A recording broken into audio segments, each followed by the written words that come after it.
Hi students, മാത്സിന്റെ പുതിയൊരു വീഡിയോയിലേക്ക് എല്ലാവർക്കും സ്വാഗതം. എൻ്റെ പേര് അനന്തു. അപ്പം നമ്മളിന്ന് ഡിസ്കസ് ചെയ്യാൻ പോകുന്നത് 10th ICSE ഫിസിക്സിന്റെ ഒരു ടോപ്പിക്കാണ്, ഫിസിക്സിന്റെ ഒരു ചാപ്റ്ററാണ്. അതിന്റെ ചാപ്റ്ററിന്റെ പേര് കറണ്ട് ഇലക്ട്രിസിറ്റി എന്നുള്ളതാണ്. Okay, current electricity. അപ്പോൾ നിങ്ങൾക്കറിയാം, വളരെ ഇമ്പോർട്ടൻ്റ് ആയിട്ടുള്ളൊരു ചാപ്റ്ററാണ്, വളരെ ലെങ്തി ആയിട്ടുള്ളൊരു ചാപ്റ്ററാണ്. അപ്പോൾ നമുക്ക് സ്റ്റാർട്ട് ചെയ്യാം. അപ്പോൾ നിങ്ങൾ 9ാം ക്ലാസ്സിൽ പഠിച്ചിട്ടുണ്ടല്ലോ എന്താണ് ചാർജ് എന്നൊക്കെ പഠിച്ചിട്ടുണ്ട്. ഓക്കെ, ചാർജസിന്റെ ഫ്ലോ പഠിച്ചിട്ടുണ്ട്, അതിന്റെ യൂണിറ്റ് പഠിച്ചിട്ടുണ്ട്, എങ്ങനെയാണ് ചാർജ് അതിന്റെ അത് വർക്ക് ചെയ്യുന്നതെന്നൊക്കെ പഠിച്ചിട്ടുണ്ട്. അപ്പൊ നമുക്ക് ഇതിനകത്ത് പഠിക്കാനുള്ളത്, അതായത് ഈ ചാപ്റ്ററിനകത്ത് പഠിക്കാനുള്ളത് കറണ്ടിനെ കുറിച്ചും പൊട്ടൻഷ്യൽ ഡിഫറൻസിനെ കുറിച്ചും റെസിസ്റ്റൻസിനെ കുറിച്ചൊക്കെയാണ് ഈ ചാപ്റ്ററിനകത്ത് കൂടുതലായിട്ട് പഠിക്കാനുള്ളത്. ഓക്കെ, അപ്പൊ നിങ്ങൾക്കറിയാം ചാർജിനെ പറ്റി നിങ്ങൾ പഠിച്ചിട്ടുണ്ട്. എന്താണ് ചാർജ്? ഒരു ചാർജ് ഉള്ള ഒരു പാർട്ടിക്കിൾ പറഞ്ഞ്. ഓക്കെ, ഇലക്ട്രോൺ ചാർജ് ഉള്ള പാർട്ടിക്കിളാണ്, പ്രോട്ടോൺ ചാർജ് ഉള്ള പാർട്ടിക്കിളാണ്. ഓക്കെ, അപ്പോൾ അതൊക്കെ ചാർജാണ്. അപ്പോൾ പോസിറ്റീവ് ചാർജ് ഉണ്ട്, നെഗറ്റീവ് ചാർജ് ഉണ്ട്. ഇലക്ട്രോണ് നെഗറ്റീവ് ചാർജ് ആണെന്ന് പഠിച്ചിട്ടുണ്ട്, പ്രോട്ടോണ് പോസിറ്റീവ് ചാർജ് ആണെന്ന് പഠിച്ചിട്ടുണ്ട്. ഓക്കെ, അതാണ് ചാർജ്. എന്താണ് ചാർജിന്റെ യൂണിറ്റ്? ചാർജിന്റെ യൂണിറ്റ് എന്താണ്? ചാർജിന്റെ യൂണിറ്റ് ആണ് കൂളോം. ചാർജിന്റെ യൂണിറ്റ് ആണ് കൂളോം എന്ന് വിളിക്കും. ഓക്കെ, കൂളോം എന്ന് വിളിക്കും. കൂളോംബിനെ റെപ്രസെന്റ് ചെയ്യുന്നത് എങ്ങനെയാണ്? സി എന്ന് നമ്മൾ റെപ്രസെന്റ് ചെയ്യും. ഓക്കെ, നമുക്ക് ചാർജ് വളരെ ചെറിയൊരു ചാർജ് ആണെന്നുണ്ടെങ്കിൽ അതിനെ മില്ലി കൂളോംബ് എന്ന് വിളിക്കാം. ഓക്കെ, വളരെ ചെറിയ ചാർജ് ആണ്, അതിനെക്കാട്ടി വളരെ ചെറിയ ചാർജ് ആണെങ്കിൽ അതിനെ മൈക്രോ കൂളോംബ് എന്ന് വിളിക്കാം. മില്ലി എത്രയാണ്? മില്ലി എന്ന് പറഞ്ഞാൽ 10⁻³ ആണ്. മൈക്രോ എത്രയാണ്? മൈക്രോ എന്ന് പറഞ്ഞാൽ 10⁻⁻6 ആണ്. ഓക്കെ, അപ്പൊ ചാർജിനെ റെപ്രസെന്റ് ചെയ്യുന്ന യൂണിറ്റുകളാണ് കൂളോം എന്ന് പറയുന്നത്. അപ്പൊ എന്താണ്? മില്ലി കൂളോംബ് ഉണ്ട്, മൈക്രോ കൂളോംബ് ഉണ്ട്. ഓക്കെ, ഇനി നമുക്കറിയാം ഒരു ഇലക്ട്രോൺ അറിയാം. ഇലക്ട്രോൺ ഒരു ചാർജ് ആണ്. ആ ഇലക്ട്രോണിന്റെ ചാർജ് എത്ര കൂളോംബാണ്? ഇലക്ട്രോണിന്റെ ചാർജ് -1.6 × 10⁻⁻19 കൂളോംബാണ് ഇലക്ട്രോണിന്റെ ചാർജ്. ഇലക്ട്രോണിന്റെ ചാർജ് എത്രയാണ്? ഇലക്ട്രോണിന്റെ ചാർജ് നെഗറ്റീവ് അല്ലേ? അപ്പൊ ഇലക്ട്രോണിന്റെ ചാർജ് -1.6 × 10⁻⁻19 കൂളോംബാണ് ഇലക്ട്രോണിന്റെ ചാർജ്. ഓക്കെ, അപ്പൊ ഇതൊക്കെ നിങ്ങൾക്ക് ബേസിക് കാര്യങ്ങളാണ്. ഇനി നമുക്ക് ഇതിനകത്ത് കുറച്ചും കൂടെ ഇമ്പോർട്ടൻ്റ് ആയിട്ടുള്ള കാര്യം എന്ന് പറയുന്നത് എന്താണ്? അടുത്തത് കറണ്ട് ആണ്. ഓക്കെ, അടുത്തെന്താണ്? കറണ്ട് ആണ്. കറണ്ട് എന്ന് പറയുന്നത് എന്താണ്? നിങ്ങൾക്കറിയാം, ചാർജ് അറിയാം. ഒരു ചാർജ് ഇപ്പോൾ ഒരു കണ്ടക്ടർ എടുക്കുന്നു, അല്ലെങ്കിൽ ഒരു വയർ എടുക്കുന്നു. ഈ വയറിനകത്ത് എന്തുണ്ട്? ഒരുപാട് ചാർജസ് ഉണ്ട്. ഓക്കെ, ഒരു കോപ്പർ വയർ എടുത്താലും സിൽവർ വയർ എടുത്താലും എന്തെടുത്താലും എന്താണ്? അതിനകത്ത് ഒരുപാട് ചാർജസ് ഉണ്ട്. ഈ ചാർജസ് എല്ലാം കൂടെ ഒരു ഡയറക്ഷനിലോട്ട് പോകുന്നു എന്ന് വിചാരിക്കുക. ഓക്കെ, അതായത് ഈ വയറിന്റെ ഒരറ്റത്ത് നിന്ന് മറ്റേറ്റത്തോട്ട് പോകുന്നു എന്ന് വിചാരിക്കുക. ഓക്കെ, ചാർജ് ഒരറ്റത്ത് നിന്ന് മറ്റേറ്റത്തോട്ട് പോകുന്നു എന്ന് വിചാരിക്കുക. അങ്ങനെ ചാർജസ് ഫ്ലോ ചെയ്യുമ്പോൾ ഉണ്ടാകുന്ന ആണ് എന്തെന്ന് പറയുന്നത്? കറണ്ട് എന്ന് വിളിക്കുന്നത്. ഓക്കെ, അപ്പൊ കറണ്ട് എങ്ങനെയാണ് ഉണ്ടാകുന്നത്? കറണ്ട് എന്താണ്? It's the flow of charges. Okay, current എന്ന് പറയുന്നത് ഒരു പർട്ടിക്കുലർ ടൈമിൽ ഒരു ചാർജ് ഫ്ലോ ചെയ്യുമ്പോൾ ഉണ്ടാകുന്നതാണ് കറണ്ട്. കറണ്ട് നമ്മളെങ്ങനെ സൂചിപ്പിക്കും? ഐ എന്ന് സൂചിപ്പിക്കും. Okay, current. Okay, current. അപ്പൊ ചാർജ് ഫ്ലോ ചെയ്യുന്ന റേറ്റ് ആണ് കറണ്ട് എന്ന് പറഞ്ഞു. അപ്പൊ ചാർജിന്റെ യൂണിറ്റ്, ചാർജ് എങ്ങനെ സൂചിപ്പിക്കാം? ക്യൂ എന്ന് സൂചിപ്പിക്കാം. അപ്പൊ ചാർജ് ഫ്ലോ ചെയ്യുന്ന റേറ്റ് എന്ന് പറയുന്നത് എന്താണ്? ടൈം എന്നല്ലേ? അപ്പൊ ചാർജ് എത്ര ടൈമിൽ ഫ്ലോ ചെയ്യുന്നു എന്നുള്ളതാണ് എന്തെന്ന് പറയുന്നത്? കറണ്ട് എന്ന് വിളിക്കുന്നത്. ഓക്കെ, അതായത് കൂളോം പെർ സെക്കൻഡ്, അതാണ് എന്തെന്ന് പറയുന്നത്? കറണ്ട്. ഓക്കെ, അപ്പൊ കറണ്ടിന്റെ യൂണിറ്റ് എങ്ങനെയാണ്? നിങ്ങൾ പഠിച്ചിട്ടുണ്ടോ കറണ്ടിന്റെ യൂണിറ്റ്? കറണ്ടിന്റെ യൂണിറ്റ് എന്ന് പറയുന്നത് ആംപിയർ ആണ്. കറണ്ടിന്റെ യൂണിറ്റ് എന്താണ്? ആംപിയർ ആണ്. ആംപിയറിനെ വലിയ ലെറ്റർ എ കൊണ്ട് സൂചിപ്പിക്കും. ഓക്കെ, ആംപിയറിനെ എങ്ങനെ സൂചിപ്പിക്കാം? വലിയ ലെറ്റർ എ കൊണ്ട് സൂചിപ്പിക്കാം. 1 ആംപിയർ 2 ആംപിയർ എന്താണ് പറയുന്നത്. ഓക്കെ, അടുത്തത് എങ്ങനെയാണ്? കറണ്ടിന്റെ ചെറിയ ആംപിയർ എങ്ങനെ വിളിക്കും? മൈക്രോ ആംപിയർ, മില്ലി ആംപിയർ എന്ന് വിളിക്കാം. മൈക്രോ ആംപിയർ എന്ന് സൂചിപ്പിക്കാം. ഓക്കെ, ഇതൊക്കെ ചെറിയ ചെറിയ കറണ്ടിനെ സൂചിപ്പിക്കുന്നതാണ് മൈക്രോ ആംപിയർ, മില്ലി ആംപിയർ എന്നൊക്കെയുള്ള കറണ്ട്. ഓക്കെ, അപ്പൊ കറണ്ടിന്റെ യൂണിറ്റ് എന്താണ്? കറണ്ടിന്റെ യൂണിറ്റ് എന്ന് പറയുന്നത് ആംപിയർ ആണ്. അപ്പൊ ചാർജ് ഒരു സ്ഥലത്ത് നിന്നും മറ്റൊരു സ്ഥലത്തോട്ട് ഫ്ലോ ചെയ്ത് കഴിഞ്ഞാൽ ആ കണ്ടക്ടറിൽ എന്തുണ്ടാവും? ഒരു കണ്ടക്ടറിൽ അല്ലെങ്കിൽ ഒരു വയറിൽ എന്തുണ്ടാവും? കറണ്ട് ഉണ്ടാവും. ഓക്കെ, കറണ്ട് കഴിഞ്ഞു. അടുത്ത വളരെ ഇമ്പോർട്ടൻ്റ് ആയിട്ടുള്ള 2 ടേംസ് ആണ് ഇലക്ട്രിക് പൊട്ടൻഷ്യലും പൊട്ടൻഷ്യൽ ഡിഫറൻസും. ഇലക്ട്രിക് പൊട്ടൻഷ്യലും പൊട്ടൻഷ്യൽ ഡിഫറൻസും വളരെ ഇമ്പോർട്ടൻ്റ് ആയിട്ടുള്ള ടേംസ് ആണ്. അപ്പൊ അതാണ് നമുക്ക് പഠിക്കാനുള്ളത്. നമുക്കറിയാം ഇലക്ട്രിക് പൊട്ടൻഷ്യൽ എന്താണെന്ന് നോക്കാം. ഓക്കെ, അപ്പൊ ഇലക്ട്രിക് പൊട്ടൻഷ്യലിന്റെ ഡെഫിനിഷനാണ് ഞാനിവിടെ എഴുതിയിട്ടേക്കുന്നത്. Electric potential at a point. Okay, ഒരു പോയിന്റില് ഇപ്പൊ ഇവിടെ നിൽക്കുക, ഇപ്പൊ നമ്മുടെ റൂം സങ്കല്പിക്കുക, അല്ലെങ്കിൽ ഈ ബോർഡ് സങ്കല്പിക്കുക. ഈ ബോർഡ് സങ്കല്പിക്കുന്നതിൽ ഈ ഒരു പോയിന്റിലെ ഇലക്ട്രിക് പൊട്ടൻഷ്യൽ ആണ് എനിക്ക് പറയാനുള്ളത്. ഓക്കെ, ഈ ഒരു പോയിന്റിൽ ഇലക്ട്രിക് പൊട്ടൻഷ്യൽ എന്തായിരിക്കും എന്നാണ് ഞാൻ പറയാൻ പോകുന്നത്. Electric potential at a point is defined as the amount of work done. അതാണ് ഏറ്റവും important. Amount of work done. എന്തിനായിരിക്കും നമ്മൾ വർക്ക് ചെയ്യുന്നത്? Amount of work done per unit charge.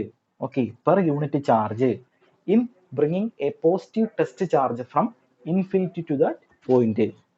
Okay, bring from infinity to that point. Okay, അതായത് നമുക്കറിയാം ഒരു charged body വിട്ടിരിക്കുകയാണ്. അതായത് ഒരു ചാർജ് ഉള്ള ഒരു ബോഡി വിട്ടിരിക്കുകയാണ്. ഓക്കെ, ഒരു ചാർജ്ഡ് ബോഡി വിട്ടിരിക്കുകയാണ്. അപ്പോൾ ഈ ചാർജ്ഡ് ബോഡിയുടെ ചുറ്റുമായിട്ടും എന്ത് കാണും?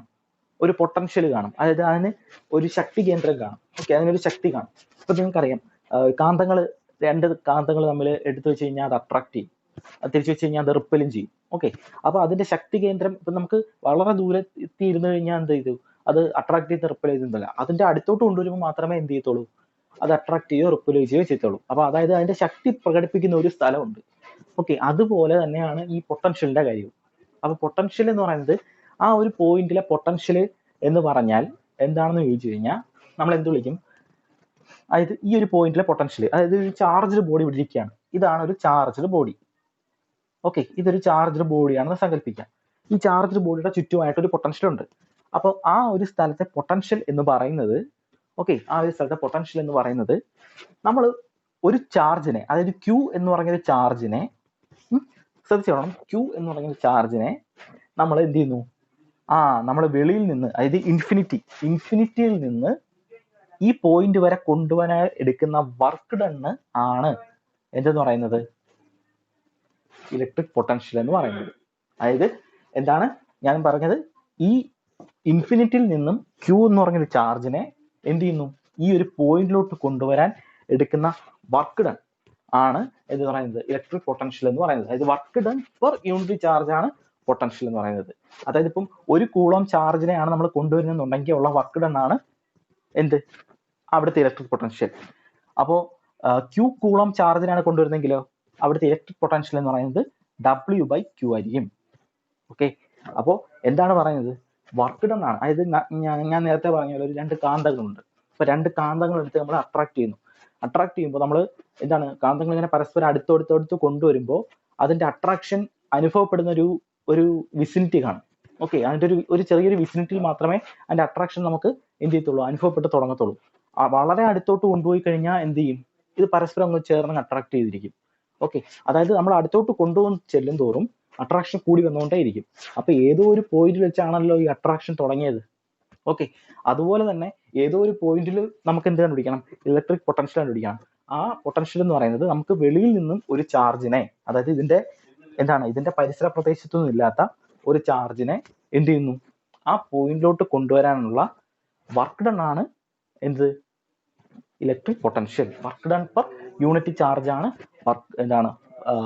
ഇലക്ട്രിക് പൊട്ടൻഷ്യൽ എന്ന് വിളിക്കുന്നത്. അപ്പൊ ഇലക്ട്രിക് പൊട്ടൻഷ്യലെ നമ്മൾ എങ്ങനെ സൂചിപ്പിക്കും? വി എന്ന് സൂചിപ്പിക്കാം. V is equal to W/Q എന്നും സൂചിപ്പിക്കാം. Okay, V is equal to work divided by charge എന്ന് സൂചിപ്പിക്കാം. ഓക്കെ, വർക്കിന്റെ യൂണിറ്റ്, ഇതിന്റെ യൂണിറ്റ് പറയണം. ഇലക്ട്രിക് പൊട്ടൻഷ്യലിന്റെ യൂണിറ്റ് എന്താണ്? അതായത് വർക്കിന്റെ യൂണിറ്റ് എന്താണ്? വർക്കിന്റെ യൂണിറ്റ് ജൂൾ നിങ്ങൾ പഠിച്ചിട്ടുണ്ട്. ജൂൾ. ചാർജിന്റെ യൂണിറ്റ് എന്താണ്? കൂളോംബ് ആണ്. അപ്പം ജൂൾ കൂളോംബ് റൈസ് ടു -1 ആണ് എന്ത് പറയുന്നത്? Electric potential unit joule coulomb raise to -1 ആണ്. ഓക്കെ, അപ്പൊ അതും ആലോചിച്ചിരിക്കുക. പിന്നെ ഇതെന്ന് പറയുന്നത് ഒരു സ്കെയിലാർ ക്വാണ്ടിറ്റി ആണ്. ഇതൊരു വെക്ടർ ക്വാണ്ടിറ്റി അല്ല. വെക്ടർ ആണെന്നുണ്ടെങ്കിൽ അതിന്റെ ഒരു മാഗ്നിറ്റ്യൂഡ് കാണും, ഡയറക്ഷനും കാണും. നമുക്ക് എങ്ങോട്ടാണ് പോകുന്നതെന്ന് പറയാൻ പറ്റും. പക്ഷെ ഇതൊരു സ്കെയിലാർ ക്വാണ്ടിറ്റി ആണ്. എന്താണ് സ്കെയിലാർ ക്വാണ്ടിറ്റി? അതിനകത്ത് മാഗ്നിറ്റ്യൂഡ് മാത്രമേ കാണത്തുള്ളൂ. അതായത് ഇലക്ട്രിക് പൊട്ടൻഷ്യൽ എന്ന് പറഞ്ഞാൽ ഇത്ര ജൂൾ പെർ കൂളം എന്ന് മാത്രമേ നമുക്ക് പറയാൻ പറ്റൂ. അത് എങ്ങോട്ടാണ് ഡയറക്റ്റ് ചെയ്ത് പോകുന്നത്, അത് എങ്ങോട്ടാണ് പോകുന്നത്, അത് ഏത് ഡയറക്ഷനിലോട്ടാണ് ആ ഇലക്ട്രിക് പൊട്ടൻഷ്യൽ അപ്ലൈ ചെയ്യുന്നത് എന്ന് നമുക്ക് പറയാൻ പറ്റത്തില്ല. അപ്പൊ അതാണ് സ്കെയിലാർ ക്വാണ്ടിറ്റി എന്ന് പറയുന്നത്. ഓക്കെ, അതാണ് കൺസെപ്റ്റ് ഓഫ് ഇലക്ട്രിക് പൊട്ടൻഷ്യൽ. അതാണ്.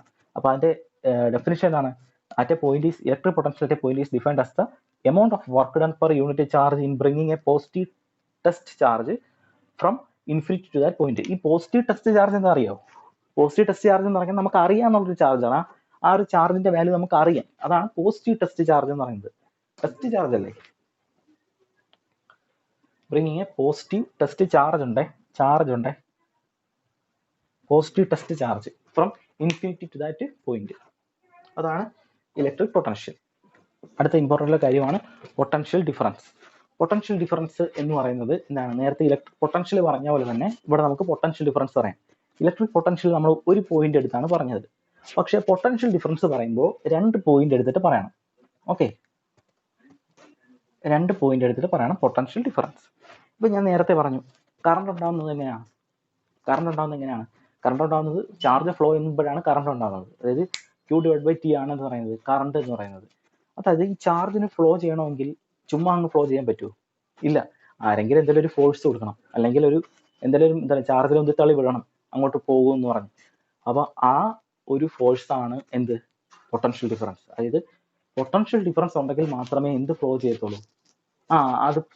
അത് ചാർജ് ഫ്ലോ ചെയ്യുന്നുള്ളൂ. ഓക്കെ, അപ്പൊ എങ്ങനെയാണെങ്കിലേ കറണ്ട് അവിടെ ഉണ്ടാവുന്നുള്ളൂ. ഓക്കെ, അതാണ് ഇമ്പോർട്ടൻ്റ് ആയിട്ടുള്ള കാര്യം.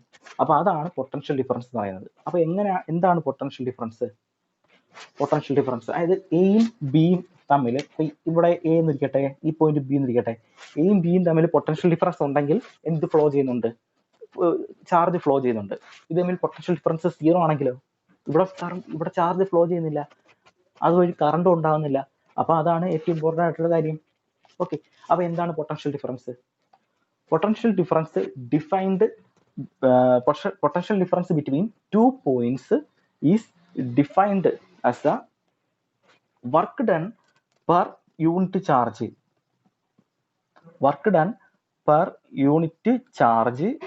Okay, work done per unit charge from one point to another. അതായത് ഇവിടെ ഒരു ചാർജ് ഇരിക്കുകയെന്ന് കരുതുക. ഈ ചാർജിനെ ഞാൻ എങ്ങോട്ട് നീക്കിക്കൊണ്ടുപോയി? ഈ ബി എന്ന് പറഞ്ഞ പോയിന്റിലോട്ട് നീക്കിക്കൊണ്ട് പോവുകയും. എങ്ങനെ നീക്കിക്കൊണ്ട് പോകും? ചുമ്മാ നീക്കിക്കൊണ്ട് പോകും? ഇല്ല. ഒരു സ്ഥാനത്തെ മറ്റൊരു സ്ഥാനത്തോട്ട് നീക്കിക്കൊണ്ട് പോകണമെങ്കിൽ ഞാൻ അവിടെ വർക്ക് പ്രയോഗിക്കണം. ആ വർക്ക് ആണ് എന്തെന്ന് പറയുന്നത്? Okay, work per unit charge ആണ് എന്ത്? Potential difference. നേരത്തെ ഇലക്ട്രിക് പൊട്ടൻഷ്യൽ പറഞ്ഞതിന്റെ സെയിം സ്ഥാപനം, പക്ഷേ അവിടെ ഇൻഫിനിറ്റിയിൽ നിന്ന് കൊണ്ടുവരുന്നു, ഇവിടെ നമുക്ക് എന്ത് ചെയ്യുന്നു? ഒരു പോയിന്റിൽ നിന്ന് മറ്റൊരു പോയിന്റിലോട്ട് കൊണ്ടുപോകുന്നു എന്ന് മാത്രമേ ഉള്ളൂ. ഓക്കെ, അപ്പൊ എയിൽ നിന്നും ബിയിലോട്ട് കൊണ്ടുപോകുമ്പോൾ അവിടെ പ്രയോഗിക്കുന്ന work done divided by charge, അതാണ് യൂണിറ്റ് ചാർജ് ആണ് എന്തെന്ന് പറയുന്നത്? പൊട്ടൻഷ്യൽ ഡിഫറൻസ് എന്ന് പറയുന്നത്. Potential difference VA minus VB എന്ന് കൊടുക്കാം. Okay, potential difference VA minus VB എന്ന് കൊടുക്കാം. ഇതിന്റെ യൂണിറ്റും എന്ത് തന്നെയാണ്? ഇതിന്റെ യൂണിറ്റും joule per coulomb raise to -1 ആണ്. അതായത് ജൂൾ പെർ കൂളോംബ് ആണ്. അതിനെ നമ്മൾ വേറൊരു യൂണിറ്റും വിളിക്കും, ജൂൾ പെർ കൂളോംബിനെ. അതിനെ നമ്മൾ വിളിക്കുന്നു വോൾട്ട് എന്ന് വിളിക്കുന്നു, വി എന്ന് വിളിക്കുന്നു. ഓക്കെ, അപ്പം പൊട്ടൻഷ്യൽ ഡിഫറൻസിന്റെ യൂണിറ്റ് എന്താണ്? പൊട്ടൻഷ്യൽ ഡിഫറൻസിന്റെ സിമ്പിൾ എന്താണ്? വി ആണ്, അതല്ലേ? വോൾട്ട് എന്ന് വിളിക്കും. ഓക്കെ, വോൾട്ട് എന്ന് വിളിക്കും. അപ്പം നമ്മൾ വീട്ടിലൊക്കെ നമ്മുടെ മീറ്ററിനകത്തൊക്കെ നോക്കിയാൽ മതി, 230 വോൾട്ട് 240 വോൾട്ട് എന്നൊക്കെ എഴുതി വെച്ചിരുന്ന കാണാം. അപ്പോൾ അതാണ് പൊട്ടൻഷ്യൽ ഡിഫറൻസ്. ആ പൊട്ടൻഷ്യൽ ഡിഫറൻസ് ഉണ്ടെങ്കിൽ മാത്രമേ നിങ്ങളുടെ വീട്ടിൽ കറണ്ട് ലഭിക്കത്തുള്ളൂ. ഓക്കെ, അതായത് 2 പോയിന്റുകൾ തമ്മിലുള്ള പൊട്ടൻഷ്യൽ ഡിഫറൻസ് ആണ് അവിടെ പറയുന്നത്. ഓക്കെ, അപ്പോൾ അതാണ് പൊട്ടൻഷ്യൽ ഡിഫറൻസിന്റെ കൺസെപ്റ്റ്. ഓക്കെ, അപ്പോൾ നമുക്ക് അടുത്ത ടോപ്പിക്കിലോട്ട് പോകാം. അടുത്ത ടോപ്പിക്കാണ്, വളരെ ഇമ്പോർട്ടൻറ്റ് ടോപ്പിക്കാണ് റെസിസ്റ്റൻസ്. എന്താണ് റെസിസ്റ്റൻസ്? റെസിസ്റ്റൻസ് എന്ന് പറഞ്ഞാൽ എന്താണ്? റെസിസ്റ്റ് ചെയ്യുന്നു, അതായത് തടയുന്നു എന്നുള്ളതാണ്. അതായത് ഞാൻ പറഞ്ഞു ചാർജ് ഫ്ലോ ചെയ്യുമ്പോഴാണ് കറണ്ട് ഉണ്ടാകുന്നത്. അതായത് charge flow, rate of flow of charge ആണ് കറണ്ട് എന്ന് പറയുന്നത്. അതായത് ഒരു കണ്ടക്ടർ എടുക്കുന്നു, അതായത് ഒരു കോപ്പർ വയർ എടുക്കുന്നു. ഓക്കെ, ആ കോപ്പർ വയറിനകത്ത് എന്തുണ്ട്? ചാർജ് ഫ്ലോ ചെയ്യുന്നു വിചാരിക്കുക. അപ്പോൾ ചാർജ് ഫ്ലോ ചെയ്യുമ്പോൾ എന്ത് ഉണ്ടാവും? കറണ്ട് ഉണ്ടാവും. അപ്പോൾ ഞാൻ ഒന്ന് ചോദിച്ചോട്ടെ, ഈ ചാർജ് ചുമ്മാ അങ്ങ് ഫ്ലോ ചെയ്യുവാണോ? ചാർജ് ചുമ്മാ അങ്ങ് ഫ്ലോ ചെയ്യല്ല. ചാർജ് എന്തെങ്കിലും ഒരു പൊട്ടൻഷ്യൽ, ഞാൻ നേരത്തെ പറഞ്ഞു, ഒരു പൊട്ടൻഷ്യൽ ഡിഫറൻസ് കൊടുത്താൽ ചാർജ് ഒരു എൻഡിൽ നിന്ന് മറ്റൊരു എൻഡിലോട്ട് ഫ്ലോ ചെയ്യും. അതിന്റെ ഫലമായിട്ട് കറണ്ട് ഉണ്ടാവും. അപ്പോൾ ഈ ചാർജ് ഈ കണ്ടക്ടറിലൂടെ ഫ്രീ ആയിട്ട് മൂവ് ചെയ്യണമെന്നാണ് എൻ്റെ ചോദ്യം. ഒരിക്കലല്ല. ചാർജിന് എന്തുണ്ടാവുന്നുണ്ട്? റെസിസ്റ്റൻസ് ഉണ്ടാവുന്നുണ്ട്. ഓക്കെ, ചാർജ് എവിടെയെങ്കിലും വെച്ച് എന്ത് ചെയ്യുന്നു? എവിടെയെങ്കിലും വെച്ച് ഒരു തടസ്സം ഉണ്ടാകുന്നുണ്ട്. അതായത് പല കണ്ടക്ടറിനനുസരിച്ച് ഈ തടസ്സം ഉണ്ടാകും. അതായത് കോപ്പർ കണ്ടക്ടറുള്ള തടസ്സമായിരിക്കത്തില്ല സിൽവറിലുള്ളതായിരിക്കില്ല ഗോൾഡിലുള്ളത്. ഓക്കെ, അപ്പോൾ പല കണ്ടക്ടറും മാറുന്നതിനനുസരിച്ച് ഈ തടസ്സം, ഈ റെസിസ്റ്റൻസ് മാറിക്കൊണ്ടിരിക്കും. അപ്പോൾ അതായത് ഈ ചാർജ് ഒഴുകുന്നതിനുള്ള എന്താണ് തടസ്സത്തെയാണ് നമ്മൾ എന്തോ ചെയ്യുന്നത്? റെസിസ്റ്റൻസ് എന്ന് വിളിക്കുന്നത്. ഓക്കെ, അപ്പം റെസിസ്റ്റൻസിനെ നമുക്ക് എങ്ങനെ ഡിഫൈൻ ചെയ്യാം? It's a ability to oppose the flow of charge അല്ലെങ്കിൽ current. In a conductor is called resistance. Okay, അതാണ് റെസിസ്റ്റൻസ്. അപ്പോൾ റെസിസ്റ്റൻസിന്റെ കാരണം എന്താണ്? അതായത് ഈ കറണ്ട് ഉണ്ടാകുന്നത് എങ്ങനെയാണ്? ഈ കറണ്ട് ഉണ്ടാകുന്നത് എങ്ങനെയാണ്? അതായത് ഒരു മെറ്റാലിക് കണ്ടക്ടർ എടുക്കുന്നു. കണ്ടക്ടറിന്റെ ഉദാഹരണം എന്താണ്? കണ്ടക്ടറിന്റെ ഉദാഹരണം കോപ്പറാണ്. കോപ്പർ നമുക്കൊരു മെറ്റാലിക് കണ്ടക്ടർ എടുക്കാം. ഈ കോപ്പർ കണ്ടക്ടറിനെ എന്തുകൊണ്ടാണ് കണ്ടക്ടർ എന്ന് വിളിക്കുന്നത്? അത് കണ്ടക്ട് ചെയ്യുന്നു. എന്തുകൊണ്ടാണ് ഇത് കണ്ടക്ട് ചെയ്യുന്നത്? അതിനകത്ത് ഫ്രീ ഇലക്ട്രോൺസ് ഉണ്ട്. ഫ്രീ ഇലക്ട്രോൺസ് ഒരുപാട് ഉള്ളതുകൊണ്ടാണ് നമ്മൾ അതിനെ കണ്ടക്ടർ എന്ന് വിളിക്കുന്നത്. ഓക്കെ, അപ്പോൾ ഈ ഫ്രീ ഇലക്ട്രോൺസ് ഇങ്ങനെ റാൻഡം മോഷനിൽ ഇങ്ങനെ കിടക്കുകയാണ്. അപ്പോൾ ഇങ്ങനെ കിടക്കുമ്പോൾ നമ്മൾ എന്ത് അപ്ലൈ ചെയ്യും? ഒരു പൊട്ടൻഷ്യൽ ഡിഫറൻസ് എന്നിട്ട് അപ്ലൈ ചെയ്യും. പൊട്ടൻഷ്യൽ ഡിഫറൻസ് എന്ന് പറഞ്ഞാൽ ഒരു ബാറ്ററി ആയിട്ട് നമ്മൾ കണക്ട് ചെയ്യുന്നതാണ് അർത്ഥം. ബാറ്ററിയുടെ സിമ്പിൾ നിങ്ങൾ പഠിച്ചിട്ടില്ലേ? ഇതാണ് ബാറ്ററിയുടെ സിമ്പിൾ. ഒരു പൊട്ടൻഷ്യൽ ഡിഫറൻസ് നമ്മൾ അപ്ലൈ ചെയ്യും. പൊട്ടൻഷ്യൽ ഡിഫറൻസ് എന്ന് പറയുന്നത് ഈ ബാറ്ററിയുടെ പോസിറ്റീവ് ടെർമിനൽ ആണല്ലോ, ഇത് നെഗറ്റീവ് ടെർമിനലാണ്. അങ്ങനെ പോസിറ്റീവ് ടെർമിനൽ ഇവിടെ കണക്ട് ചെയ്തു, നെഗറ്റീവ് ടെർമിനൽ ഇവിടെ കണക്ട് ചെയ്തു. അപ്പം നമുക്കറിയാം ഇവിടെ ഇലക്ട്രോൺസ് ഉണ്ട്. ഇലക്ട്രോൺസ് ഏത് ചാർജാണ്? നെഗറ്റീവ് ചാർജാണ്. നെഗറ്റീവ് ചാർജാണ്. അപ്പം നെഗറ്റീവ് ചാർജ് ഏതിനായിട്ട് ആകർഷിക്കും? പോസിറ്റീവിനോട്ട് ആകർഷിക്കും. അപ്പം നെഗറ്റീവ് ഇതാ ഈ പോസിറ്റീവ് ആയിട്ടുള്ള ഇങ്ങോട്ട് പോകും, പോസിറ്റീവ് സൈഡിലോട്ട് പോകും. ഓക്കെ, പോസിറ്റീവ് സൈഡിലോട്ട് പോകും. അപ്പൊ ചാർജ് ഫ്ലോ ചെയ്യല്ലേ? ചാർജ് ഫ്ലോ ചെയ്യുമ്പോഴാണ് എന്തുണ്ടാവുന്നത്? ചാർജ് ഫ്ലോ ചെയ്യുമ്പോഴാണ് അവിടെ കറണ്ട് ഉണ്ടാകുന്നത്. ഓക്കെ, അപ്പൊ ചാർജ് എല്ലാം കൂടെ ഇങ്ങോട്ട് ഫ്ലോ ചെയ്യും. കറണ്ട് എങ്ങനെ ഉണ്ടാവും? കറണ്ട് എപ്പോഴും എങ്ങനെയായിരിക്കും ഉണ്ടാകുന്നത്? കറണ്ട് റിവേഴ്സ് ഡയറക്ഷനിലായിരിക്കും കറണ്ട് ഉണ്ടാകുന്നത്. ഓക്കെ, കറണ്ട് റിവേഴ്സ് ഡയറക്ഷനിലായിരിക്കും കറണ്ട് ഉണ്ടാകുന്നത്. അതായത് ചാർജ് ഫ്ലോ ചെയ്യുന്നതിന്റെ ഓപ്പോസിറ്റ് ആയിരിക്കും കറണ്ടിന്റെ ഡയറക്ഷൻ. അതായത് എപ്പോഴും പോസിറ്റീവിൽ നിന്നും നെഗറ്റീവിലോട്ടാണ് കറണ്ട് ഒഴുകുന്നത്. അതുപോലെ നെഗറ്റീവിൽ നിന്നും പോസിറ്റീവിലോട്ടാണ് ഇലക്ട്രോൺസ് ഒഴുകുന്നത്. അപ്പൊ തിരിച്ചായിരിക്കും വരുന്നത്. ഇനി എങ്ങനെയാണ് റെസിസ്റ്റൻസ് ഉണ്ടാകുന്നത്? ഇപ്പൊ നമുക്കറിയാലോ, നമ്മളൊരു ആറ്റം പഠിച്ചിട്ടുണ്ട്. ആറ്റത്തിന് ന്യൂക്ലിയസ് ഉണ്ട്, ന്യൂക്ലിയസിന് ചുറ്റും ഒരുപാട് ഷെൽസ് ഉണ്ട്. അപ്പൊ ഷെൽസിനെന്ന് പറയുന്നത് ഔട്ടർ ഷെൽസിനകത്ത് എന്തുണ്ട്? ഇലക്ട്രോൺസ് ഉണ്ട്. അപ്പൊ നമ്മൾ ഏതെങ്കിലും ഒരു എക്സ്റ്റേണൽ ഫോഴ്സ് ഈ ആറ്റത്തിന് കൊടുക്കുകയാണെന്നുണ്ടെങ്കിൽ, ഈ ഔട്ടർ മോസ്റ്റ് ഇലക്ട്രോൺസിന് എന്താണ് എക്സ്പെൽ ചെയ്ത് പോകാൻ പറ്റും. അതായത് ഔട്ടർ മോസ്റ്റ് ഇലക്ട്രോണിന് ആ ഷെൽസ് വിട്ട് ഹയർ എനർജി ഓർബിറ്റ്, അതായത് ഹയർ എനർജി സ്വീകരിച്ചിട്ട് എന്ത് ചെയ്യാൻ പറ്റും? ഈ ആറ്റത്തിൽ നിന്ന് വെളിയിൽ ചാടാൻ പറ്റും. അപ്പൊ ആ ഇലക്ട്രോൺസിനെയാണ് നമ്മൾ എന്ത് വിളിക്കുന്നത്? ഫ്രീ ഇലക്ട്രോൺസ് എന്ന് വിളിക്കുന്നത്. ഈ ഫ്രീ ഇലക്ട്രോൺസ് എന്ത് ചെയ്യുന്നു? ഈ കണ്ടക്ടറിനകത്ത് മൊത്തം ഒഴുകി നടക്കും. അപ്പം ഈ ഒരു ആറ്റത്തിന് ഈ ഇലക്ട്രോൺ പോയി കഴിഞ്ഞാൽ പിന്നെ എന്തായിട്ട് മാറും? പോസിറ്റീവ് അയണായിട്ട് മാറത്തില്ലേ? ഓക്കെ, അപ്പം ഈ പോസിറ്റീവ് അയണോടെ കിടക്കും, പുറത്ത് എന്തുണ്ട്? ഫ്രീ ഇലക്ട്രോൺസ് ഉണ്ട്. അപ്പൊ നമ്മൾ എന്തെങ്കിലും ഒരു പൊട്ടൻഷ്യൽ ഡിഫറൻസ് കൊടുക്കുമ്പോൾ ഈ ഫ്രീ ഇലക്ട്രോൺസിന്റെ ഒഴുക്കിനെ ആര് തടസ്സപ്പെടുത്തും? ഈ പോസിറ്റീവ് അയൺ വന്ന് തടസ്സപ്പെടുത്തും. ആ തടസ്സപ്പെടുത്തുന്ന അതാണ് എന്ത് പറയുന്നത്?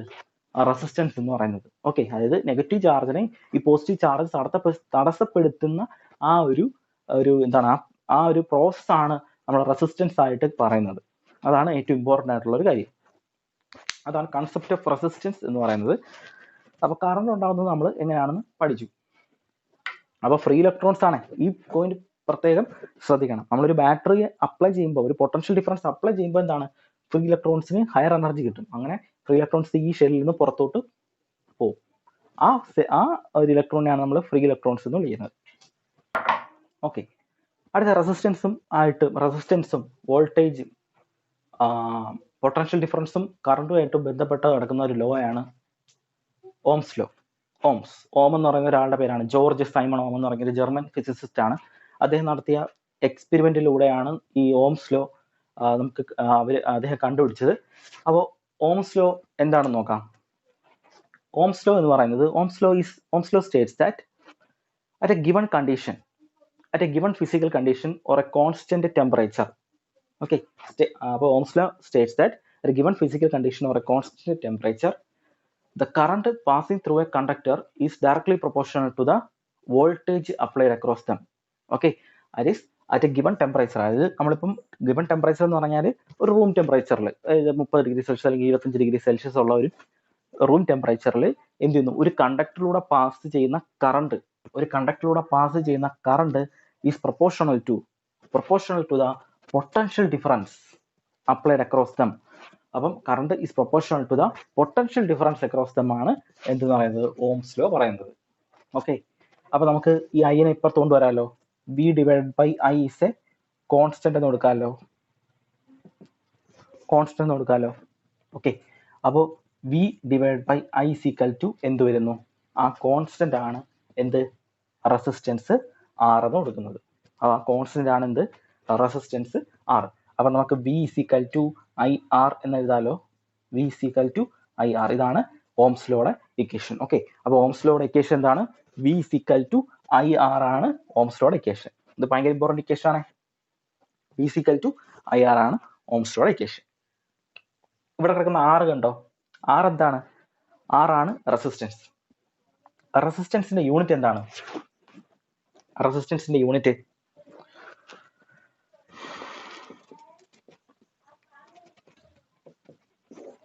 റെസിസ്റ്റൻസിന്റെ യൂണിറ്റ് ആണ് ഓം.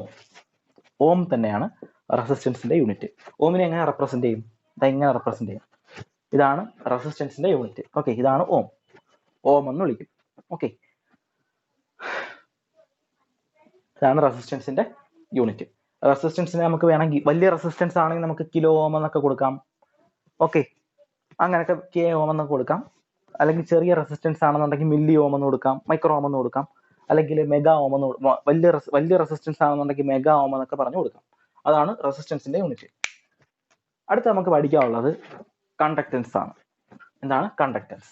അപ്പൊ V equal to I R എന്ന് പറഞ്ഞ ഇക്വേഷൻ ഓർമ്മിക്കുമല്ലോ. ഇനി അടുത്തത് കണ്ടക്ടൻസ് ആണ്. എന്താണ് കണ്ടക്ടൻസ്? കണ്ടക്ടൻസ് എന്ന് പറയുന്നത് റെസിപ്രോക്കൽ, റെസിസ്റ്റൻസിന്റെ റെസിപ്രോക്കൽ ആണ് കണ്ടക്ടൻസ്. അതായത് 1 റെസിസ്റ്റൻസ് ആണ് എന്ത്? കണ്ടക്ടൻസ്. 1 റെസിസ്റ്റൻസ് ആണ് കണ്ടക്ടൻസ്. അതായത് 1/r ആണ് കണ്ടക്ടൻസ്. കണ്ടക്ടൻസിന് നമുക്ക് സി എന്ന് കൊടുക്കാം. C equal to 1/r. കണ്ടക്ടൻസിന്റെ യൂണിറ്റ് എന്താണ്? കണ്ടക്ടൻസിന്റെ യൂണിറ്റ് റെസിസ്റ്റൻസിന്റെ യൂണിറ്റ് എന്താണ്?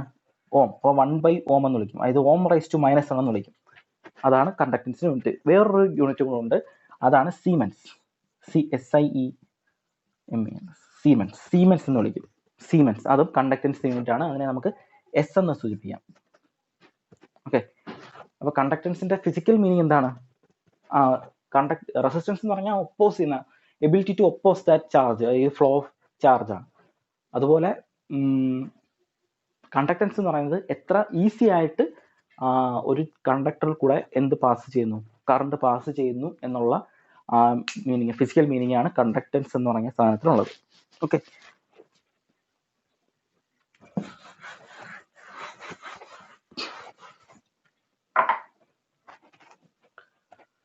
അതായത്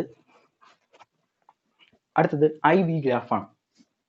അടുത്തതാണ് ഐ വി ഗ്രാഫാണ് നമുക്ക് പഠിക്കേണ്ടത്. അതായത് ഒരു കണ്ടക്ടർ എടുക്കും. അതായത് ഒരു കണ്ടക്ടർ എടുത്ത് വെച്ചിട്ട് നമ്മൾ എന്ത് അപ്ലൈ ചെയ്യും? നമ്മൾ പൊട്ടൻഷ്യൽ ഡിഫറൻസ് അപ്ലൈ ചെയ്യും. അതായത് ഇപ്പോൾ ഒരു പൊട്ടൻഷ്യൽ ഡിഫറൻസ് നമുക്ക് അറിയാവുന്ന പൊട്ടൻഷ്യൽ ഡിഫറൻസ് ഇപ്പോൾ 2 എന്ന് പറഞ്ഞ പൊട്ടൻഷ്യൽ ഡിഫറൻസ് അപ്ലൈ ചെയ്യും. 2 എന്ന് പറഞ്ഞ പൊട്ടൻഷ്യൽ ഡിഫറൻസ് അപ്ലൈ ചെയ്യുമ്പോൾ നമുക്ക് എന്ത് കിട്ടും? ഒരു കറണ്ട് കറസ്പോണ്ടിങ് കറണ്ട് കിട്ടും. 4 എന്ന് പറഞ്ഞ പൊട്ടൻഷ്യൽ ഡിഫറൻസ് അപ്ലൈ ചെയ്യുമ്പോൾ നമുക്ക് വേറൊരു കറണ്ട് കിട്ടും. വീണ്ടും നമ്മൾ പൊട്ടൻഷ്യൽ ഡിഫറൻസ് മാറ്റി അപ്ലൈ ചെയ്യും.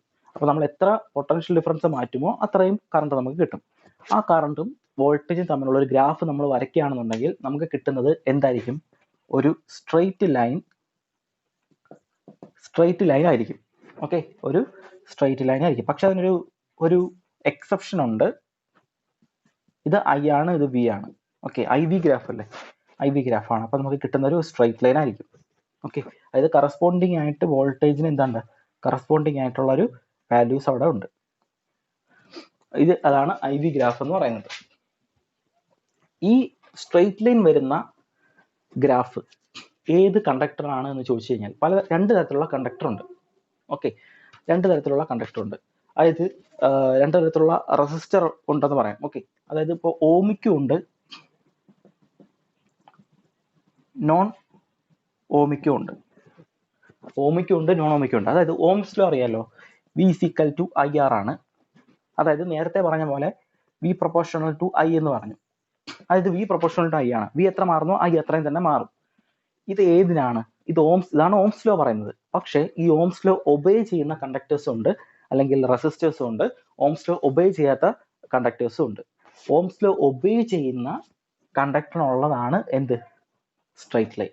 ഓക്കെ, ഓംസ് ലോ ഒബേ ചെയ്യുന്ന കണ്ടക്ടർ നമ്മൾ ഓമിക് കണ്ടക്ടർ എന്ന് വിളിക്കും. അതിനെയാണ് നമ്മൾ എന്ത് വിളിക്കുന്നത്, എന്താ അത് അതിൻ്റെ ഐ വി ഗ്രാഫ് എന്ന് പറയുന്നത് സ്ട്രെയിറ്റ് ലൈൻ ആയിരിക്കും. അതിൻ്റെ ഐ വി ഗ്രാഫ് എന്ന് പറയുന്നത് എന്തായിരിക്കും, സ്ട്രെയിറ്റ് ലൈൻ ആയിരിക്കും. പക്ഷെ നോൺ ഓമിക്കിൻ്റെതോ, നോൺ ഓമിക്കിൻ്റെത് സ്ട്രെയിറ്റ് ലൈൻ ആയിരിക്കത്തില്ല, അതായത് വളഞ്ഞു വളഞ്ഞൊക്കെ ഇരിക്കും. നോൺ ഓമിക്കിൻ്റെ അത് ഇങ്ങനെ ഇരിക്കും. ഇത് നോൺ ഓമിക്കാണ്, ഇത് നോൺ ഓമിക്കിൻ്റെ ഐ വി ഗ്രാഫാണ്. ഇത് നോൺ ഓമിക്കിൻ്റെ ഐ വി ഗ്രാഫാണ് ഇങ്ങനെ. നോൺ ഓമിക്ക് എന്തായിരിക്കും, സ്ട്രെയിറ്റ് ലൈൻ ആയിരിക്കത്തില്ല, അത് ചെറിയൊരു കർവ് ആയിരിക്കും. ഓക്കെ, അപ്പോൾ ഇത് ഓംസ് ലോ ഒബേ ചെയ്യുന്നില്ല, കാരണം കറസ്പോണ്ടിങ് ആയിട്ടുള്ള വോൾട്ടേജിന് വേറെ ഏതെങ്കിലുമൊക്കെ കറണ്ട് ആയിരിക്കും കിട്ടുന്നത്. ചിലപ്പോൾ കറണ്ട് കുറഞ്ഞു വരാം, ചിലപ്പോൾ കറണ്ട് കൂടി വരാം. അപ്പോൾ അത് കണ്ടക്ടർ അനുസരിച്ച് മാറും. ഓക്കെ, അതിനെക്കുറിച്ച് വിശദമായിട്ട് നമുക്ക് നെക്സ്റ്റ് ക്ലാസ്സിലൊക്കെ പഠിക്കാം. അപ്പോൾ എന്തായാലും ഇത്ര അറിഞ്ഞിരിക്കുക, ഇതിൻ്റെ സ്ട്രെയിറ്റ് ലൈൻ ആണ് കർവാണെന്നൊക്കെ അറിഞ്ഞിരിക്കുക.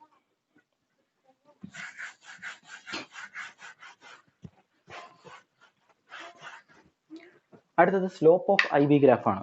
Slope of I V graph എന്താണ്? ഒരു ഐ വി ഗ്രാഫ് വരയ്ക്കുമ്പോൾ അതിനകത്ത് സ്ലോപ്പ് എങ്ങനെ ആയിരിക്കും? അപ്പോൾ ഇതാണ് ഐ വി ഗ്രാഫ് എന്ന് പറഞ്ഞു. ഇതിന്റെ സ്ലോപ്പ് എങ്ങനെയാ?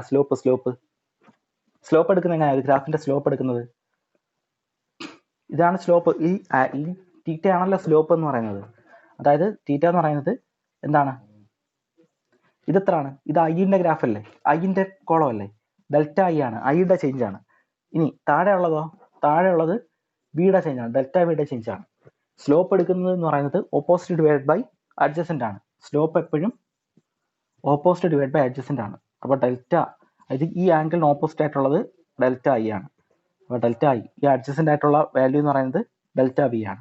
അപ്പോൾ delta I by delta B, ഇത് ഐ ബൈ ബി എന്താണ്? ഐ ബൈ ബി എന്ന് പറയുന്നത് 1/r ആണ് അല്ലേ. വി ബൈ ഐ ആണ് r, അതുപോലെ ഐ ബൈ ബി എന്ന് പറയുന്നത് 1/r ആണ്. അപ്പോൾ 1/r = എന്ത് വിളിക്കാം? കണ്ടക്ടൻസ് എന്ന് വിളിക്കാം. അപ്പോൾ slope of I V graph എന്താണ്? Slope of I V graph എന്ന് പറയുന്നത് കണ്ടക്ടൻസ് ആണ്.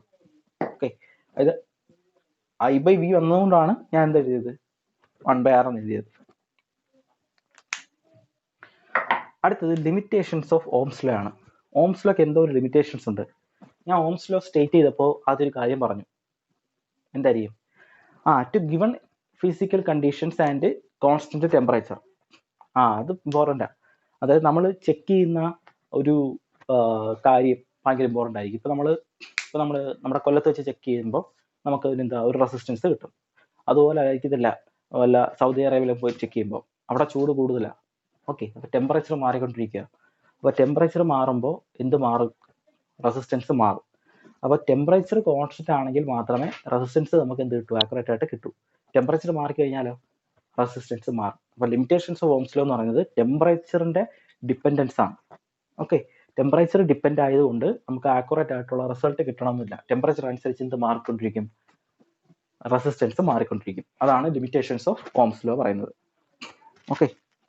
ഓക്കെ, അപ്പോൾ നിങ്ങൾ ടെക്സ്റ്റിനകത്ത് കൊടുത്തേക്കുന്ന ഒരു ചെറിയൊരു എക്സ്പെരിമെന്റ് ആണ്, experimental procedure to verify the Ohm's law എന്നുള്ളതാണ്. അതായത് വിയും ഐയും ആറും തമ്മിലുള്ള റിലേഷനാണ് ഓംസ് ലോ പറയുന്നത്.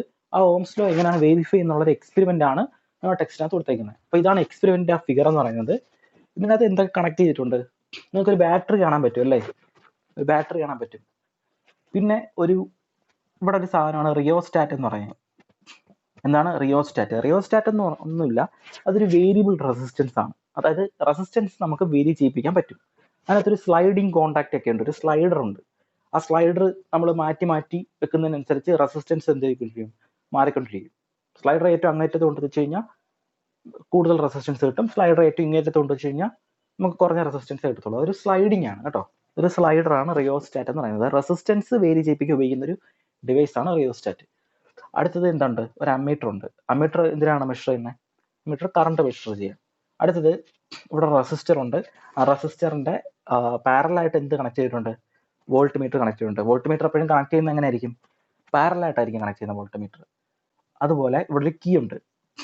ഓക്കെ, കീ എന്ന് പറഞ്ഞാൽ എങ്ങനെ ആയിരിക്കും? കീ എന്ന് പറയുന്നത് ഒരു ക്ലോസ്ഡ് ഓപ്പൺ സർക്യൂട്ട്. അതായത് എന്താണ്, സർക്യൂട്ടിനോട്ട് നമുക്ക് കറണ്ട് പോകണം എന്നുണ്ടെങ്കിൽ കീ ക്ലോസ്ഡ് ആക്കി വെക്കണം. ഓക്കെ, കീ ഓപ്പൺ ആക്കി വെച്ച് കഴിഞ്ഞാൽ എന്തായിരിക്കും? നമുക്ക് കറണ്ട് അതിൽ കൂടെ ഫ്ലോ ചെയ്യത്തില്ല. അപ്പോൾ അതാണ് കറണ്ട് നമുക്ക് ആവശ്യമുള്ള സമയത്ത് ഫ്ലോ ചെയ്യിപ്പിക്കണമെങ്കിൽ കീ ഉപയോഗിച്ചാൽ മതി. അപ്പോൾ ഇതാണ് സർക്യൂട്ടിന്റെ ഡയഗ്രം. ഇതെങ്ങനെയായിരിക്കും പ്രൊസീജിയർ എന്ന് പറയുന്നത്? നമ്മൾ ആദ്യം എന്ത് ചെയ്യും? ബാറ്ററി ആയിട്ട് ഈ സർക്യൂട്ട് കണക്ട് ചെയ്യുമ്പോൾ കറണ്ട് എങ്ങോട്ട് ഒഴുകും? കറണ്ട് ഈ കീ വഴി എവിടോട്ട് ഒഴുകും? റെസിസ്റ്ററിലോട്ട് ഒഴുകും. അപ്പം ഇവിടെ കറണ്ട് ഇങ്ങോട്ട് ഒഴുകുമ്പോൾ ഇവിടെ റെസിസ്റ്റർ ഉണ്ട്. അപ്പൊ റെസിസ്റ്ററിലൂടെ കറണ്ട് ഒഴുകുമ്പോൾ എന്ത് ചെയ്യുന്നു? ആ കറണ്ടിനെ ഒപ്പോസ് ചെയ്യുന്ന പരിപാടിയാണ് റെസിസ്റ്ററിൻ്റെത്. അങ്ങനെ ഇവിടെ ഒപ്പോസ് ചെയ്ത് ഈ അമ്മീറ്ററിൽ കറണ്ട് എത്തുമ്പം ഈ ഐ ആയിരിക്കും ഈ അമ്മീറ്ററിൽ റീഡ് ചെയ്യുന്നത്? അല്ല, ആ അമ്മീറ്ററിനെ കാട്ടിയും കുറവായിരിക്കും റീഡ് ചെയ്യുന്നത്. ഓക്കെ, അതായത് ഈ ഐനെ കാട്ടിയും കുറവായിരിക്കും റീഡ് ചെയ്യുന്നത്. കാരണം റെസിസ്റ്റർ കുറച്ച് തടഞ്ഞു വെച്ചേക്കാണ് കറണ്ടിനെ. ഓക്കെ, അപ്പം അമ്മീറ്ററിന്റെ റീഡിങ് നമ്മൾ എടുക്കുന്നു, വോൾട്ട് മീറ്ററിന്റെ റീഡിങ് എടുക്കുന്നു. അത് ഒരു ഗ്രാഫ് വരച്ച്, അതായത് ഒരു ടേബിൾ വരച്ചിട്ട് നമ്മൾ എന്ത് ചെയ്യുന്നു? കറസ്പോണ്ടിങ് വോൾട്ട് മീറ്ററിന്റെ റീഡിങ് എഴുതുന്നു, കറസ്പോണ്ടിങ് അമ്മീറ്ററിന്റെ റീഡിങ് എഴുതുന്നു. എന്നിട്ട് നമ്മൾ എന്ത് കണ്ടുപിടിക്കുന്നു? റെസിസ്റ്റൻസ് കണ്ടുപിടിക്കുന്നു, V/I കണ്ടുപിടിക്കുന്നു. ഓക്കെ, കണ്ടുപിടിച്ചു. അടുത്ത സെറ്റ് ഒരു സെറ്റായി. അടുത്ത സെറ്റ് എങ്ങനെ ആയിരിക്കും? ഞാൻ റിയോസ്റ്റാറ്റ് ഇല്ലേ, റിയോസ്റ്റാറ്റ് വെച്ചിട്ട് എന്ത് മാറ്റും? റെസിസ്റ്റൻസ് മാറ്റും. അതായത് ഒരു സ്ലൈഡിങ് കോൺടാക്ട് എന്ന് പറഞ്ഞു. ആ റെസിസ്റ്റൻസിൽ നിന്ന് സ്ലൈഡ് ചെയ്തിട്ട് റെസിസ്റ്റൻസ് മാറ്റും. റെസിസ്റ്റൻസ് മാറ്റുമ്പോൾ ഇവിടെ R മാറുമല്ലോ, റെസിസ്റ്റൻസ് മാറും, ഈ സർക്യൂട്ടിലെ റെസിസ്റ്റൻസ് മാറും. അങ്ങനെ എന്ത് ചെയ്യുന്നു? അടുത്ത റീഡിങ്ങിനകത്ത് ഞാൻ അമ്മീറ്ററിന്റെയും വോൾട്ട് മീറ്ററിന്റെ റീഡിങ് എടുക്കും. അപ്പോൾ അടുത്ത റീഡിങ്ങും വരും. അത് വെച്ചിട്ട് എന്താ കണ്ടുപിടിക്കാൻ പറ്റും? റെസിസ്റ്റൻസ് കണ്ടുപിടിക്കാൻ പറ്റും. ഓക്കെ, ഇനി അടുത്തതിനകത്ത് വീണ്ടും റിയോസ്റ്റാറ്റ് ഉപയോഗിച്ച് റെസിസ്റ്റൻസ് മാറ്റും, അടുത്ത റീഡിങ് എടുക്കും. അങ്ങനെ 5 സെറ്റ് റീഡിങ് ആകുമ്പോൾ ഞാൻ റെസിസ്റ്റൻസ് കണ്ടുപിടിക്കും. റെസിസ്റ്റൻസ് കണ്ടുപിടിച്ചിട്ട് ഞാൻ അതിനെ എന്ത് ചെയ്യും? ഒരു ഗ്രാഫ് വരയ്ക്കും. V/I എന്ന് പറഞ്ഞ ഗ്രാഫാണ് എപ്പോഴും നമ്മൾ ഓംസ് ലോ എന്താണ് പ്രൂവ് ചെയ്യുമ്പോൾ വരയ്ക്കുന്ന ഗ്രാഫ് V/I ഗ്രാഫാണ്. V/I ഗ്രാഫിനകത്ത് എങ്ങനെയായിരിക്കും നിങ്ങൾക്ക് കിട്ടുന്നത്? വേണമെങ്കിൽ ഒരു സ്ട്രൈറ്റ് ലൈൻ കിട്ടാം, അല്ലെങ്കിൽ വേറെ എന്തെങ്കിലും കർവ്ഡ് ലൈൻ കിട്ടാം. സ്ട്രൈറ്റ് ലൈൻ ആണെങ്കിൽ നമുക്ക് എന്ത് പറയാം? അതൊരു ഓമിക് റെസിസ്റ്റർ ആണെന്ന് പറയാം. ഓംസ് ലോ ഒബേ ചെയ്യുന്ന റെസിസ്റ്റർ ആണ് ഓമിക് റെസിസ്റ്റർ എന്ന് പറയാം. ഓക്കെ, ഈ സ്ലോപ്പ്, ഈ V/I എന്ന ഗ്രാഫിന്റെ സ്ലോപ്പ് കണ്ടുപിടിച്ച് കഴിഞ്ഞാൽ, ഇതാണ് സ്ലോപ്പ്. ഈ സ്ലോപ്പ് കണ്ടുപിടിച്ച് കഴിഞ്ഞാൽ, സ്ലോപ്പ് എന്താണ്? ഇതിന്റെ ഓപ്പോസിറ്റ് സൈഡ് എന്താണ്? V അല്ലേ? ഇത് I അല്ലേ? I താഴെ കിടക്കുന്നു, V ഇവിടെ കിടക്കുന്നു. അപ്പോൾ സ്ലോപ്പ് എന്ന് പറയുന്നത് എന്താണ്? V/Iന്റെ സ്ലോപ്പ്, V/I ഗ്രാഫിന്റെ സ്ലോപ്പ് എന്ന് പറയുന്നത് V/I ആണ്. V/I എന്താണ്? R ആണ്. അപ്പോൾ സ്ലോപ്പ് ഓഫ് V/I ഗ്രാഫ് എന്ത് വരും? റെസിസ്റ്റൻസ് വരും. ഓക്കെ, അപ്പോൾ സ്ലോപ്പ് ഓഫ് V/I ഗ്രാഫ് എന്ത് വരും? റെസിസ്റ്റൻസ് വരും. ഇങ്ങനെയാണ് റെസിസ്റ്റൻസിന്റെ ഓംസ് ലോ പ്രൂവ് ചെയ്യുന്ന, അല്ലെങ്കിൽ ഓംസ് ലോ വാലിഡേറ്റ് ചെയ്യുന്ന എക്സ്പെരിമെന്റ് എന്ന് പറയുന്നത്. നിങ്ങളുടെ ടെക്സ്റ്റിനകത്ത് കൊടുത്തതുകൊണ്ടാണ് ഞാൻ പറഞ്ഞത്. അത് സർക്യൂട്ട് ഡയഗ്രം ഇമ്പോർട്ടൻ്റ് ആയിട്ട് നോട്ട് ചെയ്ത് വെച്ചേക്കുക. ഓക്കെ, അപ്പം നമുക്കിന്ന് വൈൻഡപ്പ് ചെയ്യാം. ഇപ്പം നമ്മൾ പഠിച്ചത് കറണ്ടിനെയും ചാർജിനെ കുറിച്ചാണ്. പൊട്ടൻഷ്യൽ ഡിഫറൻസ് പഠിച്ചു, ഇലക്ട്രിക് പൊട്ടൻഷ്യൽ പഠിച്ചു, റെസിസ്റ്റൻസിനെ കുറിച്ച് പഠിച്ചു. ഓക്കെ, അപ്പം നിങ്ങൾ ഇത് നോക്കുക, അത് പഠിക്കുക. Okay, thank you.